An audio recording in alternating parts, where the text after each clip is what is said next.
Yeah, then some kids on campus have said, well, look, Jesus died for our sins and all of that, and God, He permitted us to blow it. But is it worth all of our suffering in this life just to know God personally? And Joni Eareckson Tada gave the best answer to this one. Yeah. Joni Eareckson Tada is a friend of both of ours. She has got quadriplegia. She still is a beautiful woman, even at 70 years of age. And she's been in a wheelchair for over 54 years. She's got a face that's perfect, yet her hands don't work, her feet don't work. And her answer to the fact is it worth suffering? Do you remember what she said? Yeah, she said, I would rather be in a wheelchair knowing God than on my feet without Him. And that blew my mind. It's so true. There was a story that a pastor in Britain tells about having gone to visit a man in a hospital.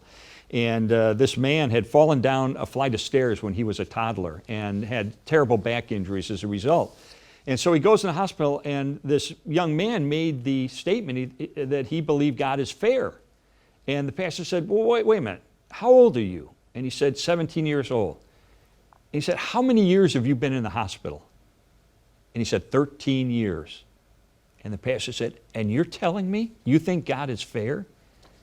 And the young man looked at him and he said, well, God has all of eternity to make it up to me. Yep. And in light of heaven, in light of what we'll experience as followers of Jesus forever in His perfect presence, in a place of joy and wonder and adventure, the sufferings in this world, as one famous Christian once said, you could live the worst kind of life, the most suffering in this world. In light of heaven, it will be, looking back, no more worse than one night in an inconvenient hotel. Yeah.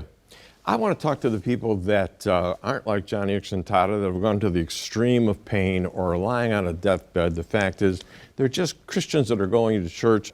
God is correcting them little bit by little bit. And I would say to them, don't be discouraged with God disciplining you bit by bit by bit. You have a little saying from folks that you know that have gone to the Olympics, no pain, no gain. Yeah. If you want to really become a sharp Christian, if you want to become a sharp athlete, you got to work at it a little bit. You've got to do the leg work, you've got to do the running, you've got to do things that are unbelievable.